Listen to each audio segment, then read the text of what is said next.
Hi everyone, welcome to Chandan Logics. Hope all you guys are preparing well and staying safe at your home. Since we have started our online classes in this 1 year span of time, we have trained several thousands of students preparing for various competitive exams.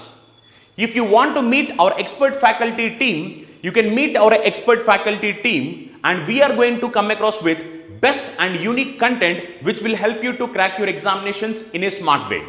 We are going to teach each and every subject very clearly in detail. And we are going to come across with best and smart approaches which will help you to crack your examinations in very short span of time. Our expert faculty team is going to teach you each and every subject very clearly in detail. If you want, you can join our free foundation batch.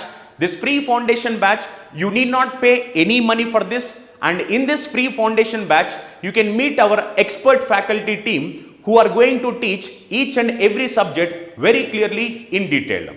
If you have any doubts, you can contact us through these numbers. And we welcome you to be part of Chandan Logics. Thank you. Hi everyone, welcome back to Chandan Logics. So, ee roju manam September 8th current affairs deal cheyabothunnamu as well as first practice questions discuss చేసిన తర్వాత next we will move to descriptive session. So first ఇక్కడ మనం practice questions deal చేసేది మేజర్గా ఏంటంటే మీరు consider చేసుకోవాల్సింది previous year papers ఏవైతే ఉన్నాయో సో అందులో నుండి మోడల్ క్వశ్చన్స్ ఏవైతే ఉంటాయో సో వాటిని బేస్ చేసుకొని మీకు ఇక్కడ ప్రాక్టీస్ క్వశ్చన్స్ అనేది ప్రిపేర్ చేయడం జరుగుతుంది. So consider this as a mock test and then attempt the test daily basis. ఓకేనా. నెక్స్ట్ ఏంటంటే మీకు ఒకవేళ పీడిఎఫ్స్ కావాలి కరెంట్ అఫైర్స్వి అనుకుంటే join through our Telegram channel. You can get available of current affair PDFs on daily basis. So first మనం practice session start చేద్దాము. So first question ఏంటంటే మనకి రీసెంట్గా ఇండియాలో ఒక ఫస్ట్ బిల్డింగ్ అనేది బయో బ్రిక్స్ యూజ్ చేస్తూ కన్స్ట్రక్ట్ చేశారు. సో ఇప్పుడు ఆ బిల్డింగ్ అనేది మనకి ఎక్కడ దాన్ని ఫస్ట్ ఇక్కడ స్టార్ట్ చేశారు అనేది క్వశ్చన్ అనమాట. ఐదర్ ఇన్స్టిట్యూట్ గురించి లేదు అంటే ఆర్గనైజేషన్స్. ఎప్పుడు కానీ సైన్స్ అండ్ టెక్నాలజీ మనం డీల్ చేస్తున్నప్పుడు ఏంటంటే మీరు మేజర్గా ఫోకస్ చేయాల్సిన ఏరియాస్ ఏంటి, ఆ సైన్స్ అండ్ టెక్నాలజీ రీసెంట్గా డెవలప్ చేశారు కదా సో దాని యొక్క ఆబ్జెక్టివ్ ఏంటి, యాక్చువల్గా సైన్స్ అండ్ టెక్నాలజీ ఏది వాళ్ళు డెవలప్ చేశారు. ఓకే. సో ఫస్ట్ ఆ కాన్సెప్ట్. నెక్స్ట్ మీరు వెళ్ళాల్సింది ఏంటి అంటే that has been developed by who, లేదు అంటే బై విచ్ ఆర్గనైజేషన్ అనేది. These are the two important aspects మీరు ఎప్పుడు కానీ సైన్స్ అండ్ టెక్నాలజీ డీల్ చేసినప్పుడు ఫోకస్ చేయాల్సిన ఏరియాస్ అనమాట. సో ఇక్కడ ఏంటంటే మనకి బయోబ్రిక్స్ అంటున్నాం కదా. So these were made from agro waste. So agro వేస్ట్ని తయారు చేసిన ఈ బయోబ్రిక్స్ యూస్ చేస్తూ ఇండియాలో ఫస్ట్ బిల్డింగ్ అనేది కన్స్ట్రక్ట్ చేశారు. సో మనకి ఆప్షన్స్ చూసుకున్నట్టయితే IIT Hyderabad, IIT Delhi, IIT Kanpur, IIT Madras or IIT Bombay. So correct answer అనేది మెన్షన్ చేయండి కమెంట్ సెక్షన్లో. సో ఇంకా చాలా తక్కువ కమెంట్స్ అనేది చూస్తున్నాను so in this channel. So compare to other channel ఏంటంటే చాలా గుడ్ పర్ఫార్మెన్స్ అనేది ఉంది. సో మేజర్గా మీ నుండి కూడా సేమ్ ఎక్స్పెక్ట్ చేస్తున్నాను from regarding Telugu current affairs. Next, ఇండియాలో ఫస్ట్ దుగాంగ్ కన్జర్వేషన్ రిజర్వ్ అనేది రీసెంట్గా ఏ స్టేట్లో సెటప్ చేయబోతున్నారు అనేది క్వశ్చన్. సో మనం ఈ దుగాంగ్ కన్జర్వేషన్ గురించి చూస్తున్నట్టు యాక్చువల్గా ఆ స్టేట్ని ఎందుకు కన్సిడర్ చేశారు అంటే అక్కడ కన్జర్వేషన్ రిజర్వ్ అనేది పెట్టడం కోసం అంటే మనకి చూసుకుంటే ఇండియాలో overall if you see nearly 200 to 250 dugong యొక్క పాపులేషన్ అనేది. సో మరి ఇందులో మళ్ళీ 150 దుగాన్స్ ఏవైతే ఉన్నాయో సో ఈ మేజర్గా 150 యొక్క పాపులేషన్ అనేది పర్టిక్యులర్ స్టేట్లో ఉంది. అందుకోసమే ఆ స్టేట్లో ఇండియాలో ఫస్ట్ టైం ఈ దుగాంగ్ కన్జర్వేషన్ రిజర్వ్ అనేది సెటప్ చేయబోతున్నారు. సో అట్లీస్ట్ ఈ క్లూతో మీరు ఆన్సర్ని మెన్షన్ చేయడానికి ట్రై చేయండి. సో ఆప్షన్స్ ఏంటి అంటే మనకి Gujarat, Maharashtra, Tamil Nadu and Kerala or Karnataka. As well as ఒక క్లియర్ ఆప్షన్ కూడా ఇస్తాను. సో మేజర్గా ఈ 150 యొక్క పాపులేషన్ ఆఫ్ దుగాంగ్స్ కూడా మనకి మేజర్ చూసినట్లయితే it is in the region of Gulf of Mannar. So at least with this try to answer. ఎక్కడ అది మనకి ఏ రీజియన్లో, గల్ఫ్ ఆఫ్ మన్నార్ రీజియన్లో. నెక్స్ట్ క్వశ్చన్ ఏంటంటే మనకి ఎడిషన్. ఎప్పుడు కానీ చెప్తున్నాను కదా మేజర్గా మీరు నావల్ ఎక్సర్సైజ్ గురించి ఓకే, లేదు అంటే సర్టన్ ఇప్పుడు ఇంపార్టెంట్ డేస్ కూడా డిస్కస్ చేస్తున్నాం. యాక్చువల్గా ఇది ఎన్నో డే అనమాట. అంటే ఇది ఎప్పుడు స్టార్ట్ అయింది, ఇప్పుడు సెలబ్రేట్ చేసేది ఏ యానివర్సరీ, లైక్ 22nd, 55th ఇలా ఎడిషన్స్ అనమాట. అండ్ ఇక్కడ నావల్ ఎక్సర్సైజ్ కానీ, ర్యాంక్స్ అండ్ రిపోర్ట్స్ కానీ, ఎకనామిక్ కాన్సెప్ట్స్ కానీ మేజర్ ఏరియాస్ మీకు అడిగేది ఏంటి న్యూమరికల్ టర్మ్స్ బేస్ చేసుకొని. సో ఇప్పుడు మనకి ఇక్కడ ఉన్న క్వశ్చన్ ఏంటంటే ఆస్ట్రేలియా ఇంకా ఇండియాకి మధ్యలో నావల్ ఎక్సర్సైజ్ అనేది జరుగుతుంది. సో అది ఆస్ ఇండెక్ 2021. యాక్చువల్గా ఈ ఇయర్ అది ఎన్నో ఎడిషన్ అని అడుగుతున్నారు. Easy clear. సో ఇప్పుడు మీకు అదే ఇక్కడ న్యూమరికల్ టర్మ్ అనమాట. నేను మేజర్గా కాన్సెప్ట్ డిస్కస్ చేస్తున్నప్పుడు కూడా మీకు రౌండప్ చేసి ఎడిషన్స్ అనేది ఫోకస్ చేయండి అని చెప్తున్నాను. ఎందుకోసము అంటే ఇలా ప్రీవియస్ ఇయర్ పేపర్స్లో ఆల్రెడీ ఇలాంటి క్వశ్చన్స్ అనేవి వచ్చాయి. సో వాటిని బేసిస్ చేసుకుని నేను మీకు మేజర్గా ఏవి ఇంపార్టెంట్ పాయింట్స్ ఒక టాపిక్ డిస్కస్ చేస్తున్నప్పుడు అనేది అక్కడ నేను మీకు ఇంప్లిమెంట్ చేస్తున్నాను. సో ఇక్కడ మీకు చూస్తున్నట్టయితే ఏంటది ఆస్ ఇండెక్స్ 2021 అనేది a edition of annual exercise India ఇంకా ఆస్ట్రేలియా మధ్యలో జరిగే ఈ నావల్ ఎక్సర్సైజ్. ఆప్షన్స్ మనకి 3rd, 5th, 7th or 4th or 6th. So correct exact answer mention చేయడానికి ట్రై చేయండి. నెక్స్ట్ ఏంటంటే మనకి రీసెంట్గా Indian women hockey player Rani Rampal గారు and as well as cricketer ఎవరైతే ఉన్నారో స్మృతి మందన గారిని ఏంటంటే ఒక పర్టిక్యులర్ బ్యాంక్కి బ్రాండ్ అంబాసిడర్గా వీళ్ళిద్దరిని అపాయింట్ చేశారు. సో ఆ బ్యాంక్ నేమ్ ఏంటి? మీరు ఇక్కడ ఒకవేళ ఆప్షన్స్ చూసుకున్నట్టయితే ఏంటంటే మేజర్గా ఆప్షన్ బి లేదా ఆప్షన్ ఈలోనే మీ ఆన్సర్ అనేది ఉంది. సో ఎందుకోసం చెప్తున్నాను ఇక్కడ ఆప్షన్ ఈ అంటే మీరు ఇలా ఫుల్ ఫామ్స్ అనేవి తెలియకపోతే కొన్నిసార్లు కన్ఫ్యూజ్ అయ్యే ఛాన్సెస్ ఉంటాయి. Easy clear. సో అందుకోసం ఎప్పుడు కానీ మీరు జస్ట్ అబ్రివేషన్స్ కాకుండా ఏంటంటే ప్రతి ఒక్క దాని యొక్క full form like this stands for what. ఈ బ్యాంక్ సపోజ్ ఎస్బీఐ అంటున్నాం, అలానే దాని యొక్క full form state bank of India. So ఇలా బ్యాంక్స్కి కూడా ఏంటంటే మీకు షార్ట్ కట్స్ ఉన్నా కూడా మీరు వాటి యొక్క అబ్రివేషన్స్తో పాటు ఫుల్ ఫామ్స్ కూడా చూసుకోండి. Easy clear. సో అందుకోసం అంటే ఎగ్జామినర్ మీ మైండ్ని కన్ఫ్యూజన్ స్టేట్లో పెట్టే విధంగా ఇలా ఆప్షన్స్లో ఏంటంటే కొన్ని షార్ట్ కట్స్ ఇస్తుంటారు.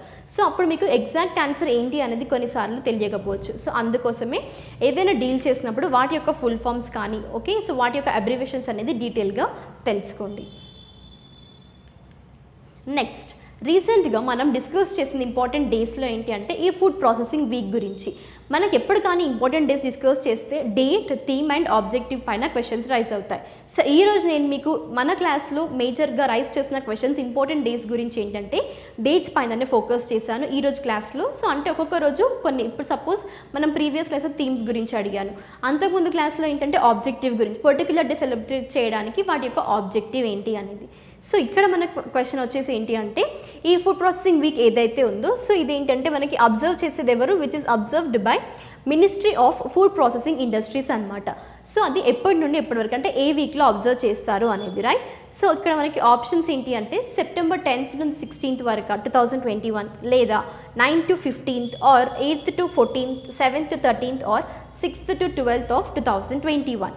సో కరెక్ట్ ఆన్సర్ అనేది మెన్షన్ చేయండి. అందుకోసం ఎప్పుడు కానీ సర్టన్ వీక్ అంటున్నాం, కానీ ఆ వీక్ కూడా ఎప్పటి నుండి ఎప్పటి వరకు యాక్చువల్గా ఈ ఫుడ్ ప్రాసెసింగ్ వీక్ అనేది 2021లో సెలబ్రేట్ చేస్తున్నారని కూడా డిస్కస్ చేశాము. So try to mention exact answer. Next మనకి ఇక్కడ ఏంటి international day of clean air for blue skies which takes place on which day globally. So A day రోజు యాక్చువల్గా సెలబ్రేట్ చేస్తారు. ఇక్కడ కూడా క్వశ్చన్ ఏంటి మీకు ఇంపార్టెంట్ డేస్ నుండి డేట్ పైననే ఈరోజు క్వశ్చన్ అనేది రైజ్ చేశాను. September 6th, September 3rd, September 5th or September 7th or 8th. So మేజర్గా ఈ డే యొక్క ఆబ్జెక్టివ్ ఏంటి మనకి ఈ clean air for blue sky celebrate చేయడం కోసం, because to bring awareness about for improving good quality of air.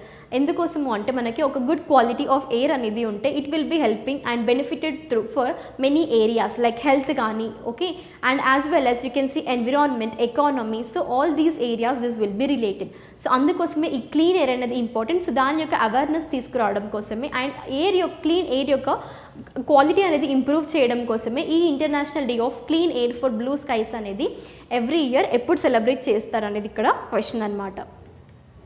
Next so ఏంటంటే Olympics ఇంకా పారాలింపిక్ గేమ్స్ గురించి డిస్కస్ చేసాం కాబట్టి ఇక్కడ ఒకటి చెప్తున్నాను మీకు.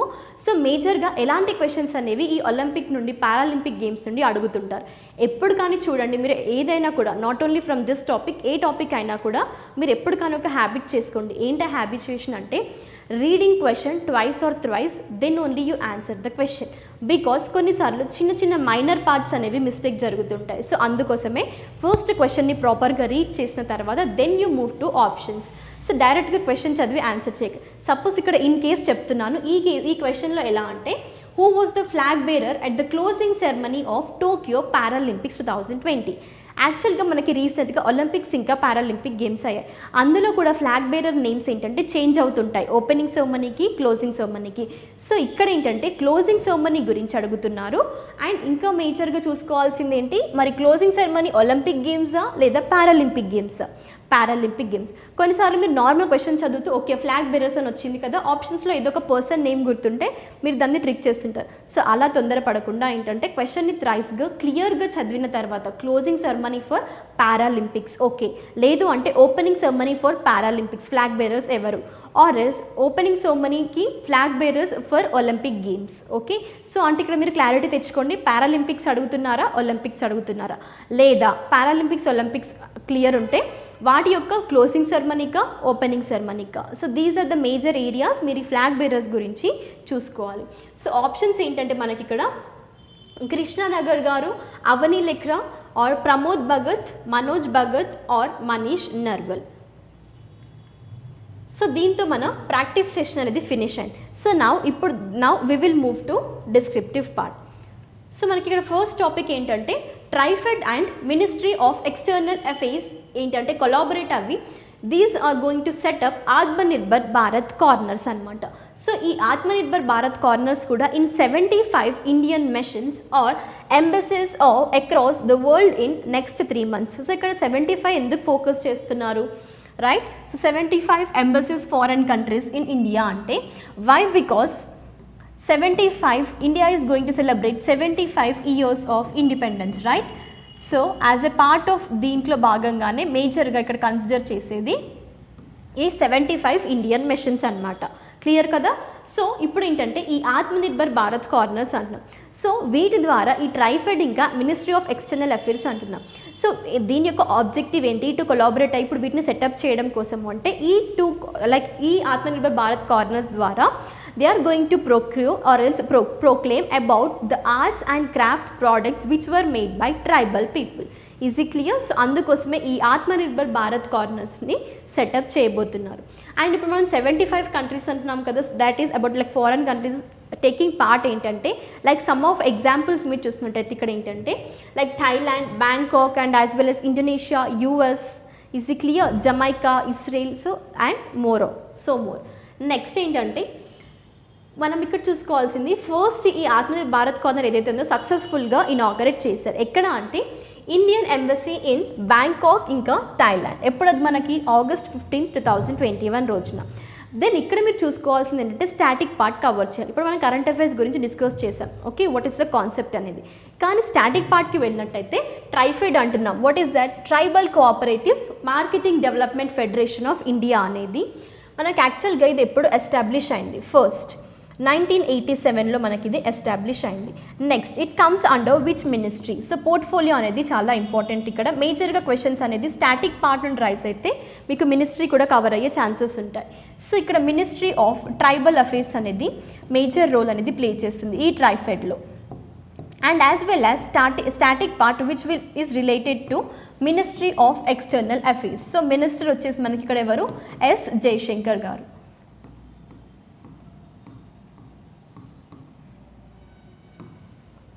Easy clear? So this is about TRIFED and Atmanirbhar Bharat corners యొక్క మెయిన్ ఆబ్జెక్టివ్. ఈ ట్రైఫెడ్ కూడా ఎందుకు ఎస్టాబ్లిష్ చేశారు? Majorly to promote whatever the products which were art and crafts products which were made by tribal people. So that is about TriFed. Is it clear? Next మనం international అఫైర్స్లోకి వెళ్ళినట్టయితే Yoshihide Suga to step down as a Japan's prime minister. So first ఇక్కడ మీరు static part ఏంటో చూసుకోవాల్సింది about Japan. So Japan యొక్క capital ఏంటి మనకి?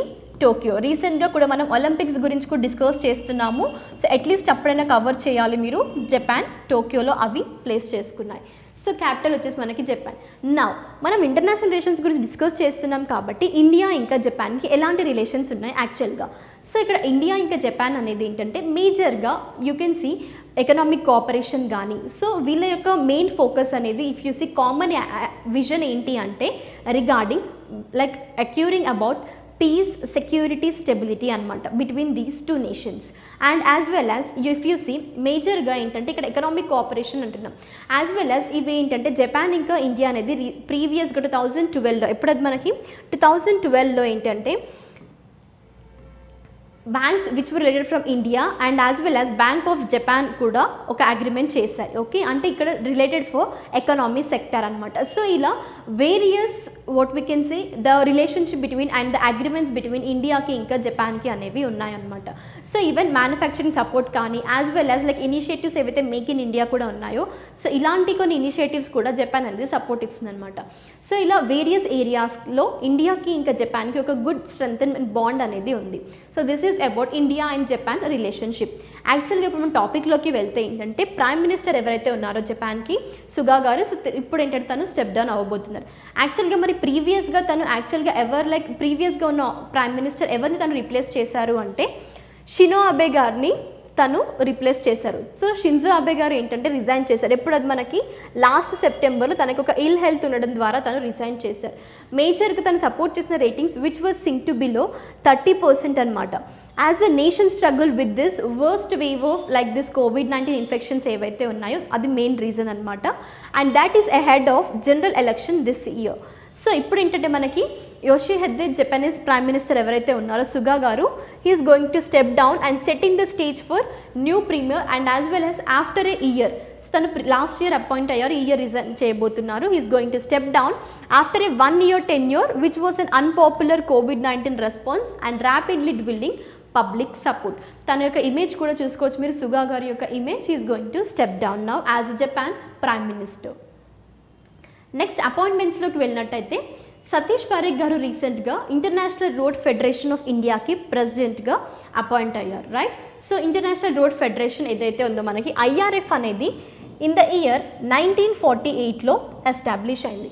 యాక్చువల్గా ఇదేంటంటే ఒక జెనీవా బేస్డ్ బాడీ అనమాట. ఏంటది అంటే దీని యొక్క హెడ్ క్వార్టర్స్ వచ్చేసి మనకి జెనీవా, స్విట్జర్లాండ్.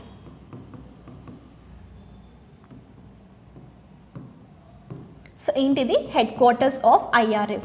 దెన్ ఈ ఇంటర్నేషనల్ రోడ్ ఫెడరేషన్ ఏదైతే ఉందో, సో దీని యొక్క ఇండియా ప్రెసిడెంట్ ఎవరు అంటున్నారు ఇప్పుడు Satish Parekh garu. And managing director you can see Ashok Bulkan took over has taken over as the president of India chapter of international road federation అనమాట. సో మేజర్గా మరి ఇంటర్నేషనల్ రోడ్ ఫెడరేషన్ అంటే దీని యొక్క ఆబ్జెక్టివ్ ఏంటి, ఎందుకు సెటప్ చేశారు IRF అనేది అంటే, ఇఫ్ యూ సీ IRF మేజర్గా సెటప్ చేయడానికి ఏంటంటే this will be looking over about better and safe roads అనమాట అక్రాస్ వరల్డ్ వైడ్. సో అందుకోసమే IRF అనేది సెటప్ చేశారు. ఎప్పుడు మనకి 1948లో. So this governing council of international road federation unanimously endorsed Satish Parakh as a president of IRF as a IC. Then he takes over from Submai Gangopadhyay, former director of Central Road Research Institute. అంటే తనని ఎవరు replace చేశారు, తను ఎవరిని replace చేశారు అనేది కూడా చూసుకోవాలి. సుబ్మై గంగోపాధ్యాయ్ గారిని ఇప్పుడు సతీష్ పారేఖ్ గారు రిప్లేస్ చేశారు. So this is about IRF international road federation కూడా చాలా important. Next awards and honours. Indian biologist Shailendra Singh wins global award in turtle conservation. యాక్చువల్గా ఇక్కడ ఈ టైటిల్ ఏంటి అంటే మేజర్గా ఈ టర్టిల్ కన్జర్వేషన్కి Behler turtle conservation award. So ఇది మనకి 2006 నుండి అవార్డ్ చేయడం స్టార్ట్ చేశారు. మరి ఎవరికి ఈ అవార్డు అనేది యాక్చువల్గా ఇవ్వబోతున్నారు, like you can see Behler turtle conservation award అంటే ఎవరైతే ఈ యొక్క అచీవ్మెంట్స్ కానీ contribution towards conserving these extinction species that is regarding turtles అయితే ఉంటాయో, సో వాళ్ళకి ఈ awards okay to recognize their achievements and contribution this award will be given. So అది మనకి ఎప్పటి నుండి ఇస్తున్నారు, 2006 నుండి ఇవ్వడం స్టార్ట్ చేశారు. యాక్చువల్గా ఈ టర్టిల్స్ గురించి మనం ప్రీవియస్ క్లాస్లో కూడా డిస్కస్ చేసాము. జస్ట్ నాకు ఒకసారి కమెంట్ సెక్షన్లో ఆన్సర్ మెన్షన్ చేయండి. ఈ international union conservation of nature IUCN ప్రకారము రెడ్ లిస్ట్ డేటా బుక్ ఏదైతే ఉంటుందో, సో ఈ డేటా బుక్లో మనకి టర్టిల్ కన్జర్వేషన్ అనేది ఈజీ క్లియర్. సో టర్టిల్స్ అనేవి ఎండేంజర్డ్ స్పీసీసా లేదా ఎక్స్టింక్షన్ స్పీసీసా లేదా vulnerable or and some other. So ఇక్కడ మనకి ఏ కేటగిరీలో వీటిని లిస్ట్ చేశారు అనేది నాకు కమెంట్ సెక్షన్లో మెన్షన్ చేయండి. సో ఇప్పుడు యాక్చువల్గా మరి శైలేంద్ర సింగ్ గారికి యాక్చువల్గా ఎందుకు ఈ అవార్డు ఇచ్చారు, తన అచీవ్మెంట్ ఏంటి అంటే if you see for bringing 3 critically endangered turtle conservation ఏవైతే ఉందో species, so that is back from the brink of extinction. Is it clear? So అందుకోసమే తనకి ఈ అవార్డు అనేది ప్రజెంట్ చేశారు. Then Shailendra Singh was also named to lead the turtle survival alliance world life conservation society in India Turtle Program. Is it clear? So these are the achievements of Shailendra Singh, and recently it is in news endukosam manaki he has win the global award entadi Beller Turtle Conservation of Award. So ఇది మన 2006 నుండి కూడా ఉంది. Static part cover చేయండి ఇక్కడ. Next important డేస్కి వెళ్ళినట్టయితే మనకి ఇంటర్నేషనల్ లిటరసీ డే అనేది ఎవ్రీ ఇయర్ 8th సెప్టెంబర్ గ్లోబల్గా దీన్ని అబ్జర్వ్ చేస్తారు. యాక్చువల్గా ఇఫ్ యూ సీ ఫస్ట్ మనకి ఇక్కడ దీని యొక్క హిస్టరీ పార్ట్ చూసినట్టయితే యునెస్కో ఏంటది united nations educational scientific and cultural organization. So ఈ ఆర్గనైజేషన్ ఏదైతే ఉందో ఫస్ట్ ఇక్కడ ప్రోక్లమేషన్ అంటే ఈ లిటరసీని సెలబ్రేట్ చేయడం కోసం ప్రోక్లెయిమ్ చేసింది 1966లో. కానీ దీన్ని ఫస్ట్ సెలబ్రేట్ చేయడం స్టార్ట్ చేసిన ఇయర్ చూసుకున్నట్టయితే which was started to celebrate in the year 1967. అంటే ప్రోక్లమేషన్ జరిగిన తర్వాత ఒక 1 year తర్వాత 1967 నుండి ఇంకా సెలబ్రేషన్స్ అనేది స్టార్ట్ అయింది. ఏంటి celebration about international literacy day అనమాట. సో ఇప్పుడు మనకేంటి ఇక్కడ ఎప్పుడు కానీ started year important days discuss చేస్తే date, theme and objective. Date ఎప్పుడు మనకి 8th సెప్టెంబర్ కవర్ అయిపోయింది. నెక్స్ట్ థీమ్ ఇంకా ఆబ్జెక్టివ్. సో ఆబ్జెక్టివ్ ఏంటి అంటే టు స్ప్రెడ్ ద అవేర్నెస్ అనమాట. దేని గురించి about literacy for individuals even societies and communities that to make and efforts దేనికోసము to move to keep efforts towards making a literacy society అనమాట and literacy world. So అందుకోసమే ఈ international day celebrate చేయడం కోసం UNESCO అనేది celebrate చేయడం start చేసింది. So this is about international literacy day 8th September యొక్క ఆబ్జెక్టివ్. Easy clear. నెక్స్ట్ మిగిలింది ఏంటి ఇంకా just we have discussed about 3 areas. So just last concept మీరు ఫోకస్ చేయాల్సిన ఏరియా ఏంటి ఇంపార్టెంట్ డేస్ డిస్కస్ చేస్తున్నప్పుడు అంటే theme. Actually what is the theme of this international literacy day? So if you see the theme యాక్చువల్గా first థీమ్కి వెళ్ళే ముందు this is 55th international literacy day అని కూడా చెప్పుకోవచ్చు. ఎందుకోసము అంటే మనం యూ కెన్ సీ హియర్ 1967లో ఫస్ట్ సెలబ్రేట్ చేయడం స్టార్ట్ చేశారు and this is 2021. So this is 55th year numerical term right. So there is a chance to raise the question. Next literacy ఏంటి యాక్చువల్లీ థీమ్ ఏంటి ఈ literacy డేకి అంటే literacy for human centred recovery narrowing the digital divide. This is the theme for international literacy day అనమాట. So ఇక్కడ మీరు concentrate చేయాల్సిన areas చూస్తున్నారు కదా date, theme, objective and started year and these are the major concepts. And ఇంకొక మీ యొక్క work ఏంటి అంటే మేజర్గా లిటరసీ రేట్ ఇన్ ఇండియా. ఏంటది literacy rate in India as per 2021 census. So 2021 data ప్రకారం కమెంట్ సెక్షన్లో మెన్షన్ చేయండి what is the literacy rate అనేది and as well as mention clearly what is the literacy rate regarding male and female. Easy clear. So this is a major objective and this is a major work to you all. Next obituaries న్యూస్కి వెళ్ళినట్టయితే farmer union health secretary ఎవరైతే ఉన్నారో కేశవ్ దేశ్రాజ్ గారు రీసెంట్గా pass అవే అయ్యారు. So తన యొక్క death యొక్క రీజన్ ఏంటి అంటే due to some acute coronary syndrome ద్వారా తను రీసెంట్గా పాస్ అవే అయ్యారు. యాక్చువల్గా తన యొక్క మేజర్గా చూసినట్టయితే ఏంటంటే ఒక రికగ్నిషన్ చూసుకోవచ్చు ఇక్కడ. He was the grand son of former president as మనకి ఒక ఎమినెంట్గా తెలిసిన పర్సన్ డాక్టర్ సర్వేపల్లి రాధాకృష్ణన్ గారి యొక్క గ్రాండ్ సన్ అనమాట. రీసెంట్గా పాస్ అవే అయ్యారు. And he was 1978 batch IAS officer from Uttarakhand cadre and he was known for his contributions. తన యొక్క అచీవ్మెంట్స్ కానీ వర్క్స్ కానీ ఎప్పుడు కానీ ఆబిచరీస్లో ఫోకస్ చేయాల్సింది ఏంటి previously he was like worked as union health సెక్రటరీగా అండ్ యాజ్ వెల్ యాజ్ తన కాంట్రిబ్యూషన్స్ ఏంటి అంటే mental health and community health care and also he was the architect of India's mental health care act of 2017. So ఒకసారి మీరు free ఉన్నట్టయితే after the class once you go through India's Mental Health Care Act of 2017. So maybe there is a chance to raise the question regarding this act. Next if we move to miscellaneous concepts that is about Chandigarh railway station certified 5-star Eat Right station. So ee certification anedi this has got under Eat Right India campaign ఏదైతే ఉందో so ఆ campaign ప్రకారము Chandigarh railway స్టేషన్కి రీసెంట్గా ఈ award 5-star certification అనేది వచ్చింది right.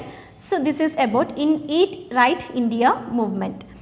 Then యాక్చువల్గా ఇక్కడ మేజర్గా మరి ఈ award like you can see Chandigarh railway స్టేషన్కి అవార్డ్ ఎవరు ప్రజెంట్ చేశారు అంటే this was awarded by food safety and standards authority of India FSSAI. So if you see the static part about this was established in the year 2011 and headquarters ekkada manaki at New Delhi. So then what is the objective for this? Is it clear? So objective వచ్చేసి ఏంటంటే to transform the food sector and as well as to provide good food and quality food for all Indians across the country. Is it clear? So that is the main objective of establishing this food standard and safety authority of India. Then యాక్చువల్గా ఇప్పుడు ఈ eat right station ఏదైతే ఉందో 5 star rating అనేది దీని certificate అనేది Chandigarh railway స్టేషన్కి వచ్చింది. సో మరి యాక్చువల్గా వాళ్ళు అక్కడ కన్సిడర్ చేసింది ఏంటి? If you see that is the reason ఏంటి అంటే for providing high quality and nutritious food for passengers అనమాట. అందుకోసమే చండీగఢ్ రైల్వే స్టేషన్కి ఇక్కడ మనకు వచ్చింది ఏంటి సర్టిఫికేట్ అనేది 5 స్టార్ ఈట్ రైట్ స్టేషన్గా వాళ్ళు సర్టిఫికేషన్ అనేది ప్రొవైడ్ చేశారు. దెన్ ఇప్పుడు మనం ఏంటంటే ఈ సిఆర్ఎస్ ఏదైతే ఉందో ఇప్పుడు సెలెక్షన్ అయింది దేనికోసము అప్గ్రేడ్ కోసము for what on the pattern of world class railway స్టేషన్గా దీనికి ఒక అప్గ్రేడేషన్ అనేది వచ్చిందనమాట. దెన్ ఎఫ్ఎస్ఏఐ గురించి చూసినట్టయితే మనం this comes under the ministry of health and family welfare. Okay, so portfolio చూసుకోండి ministry of health and family welfare.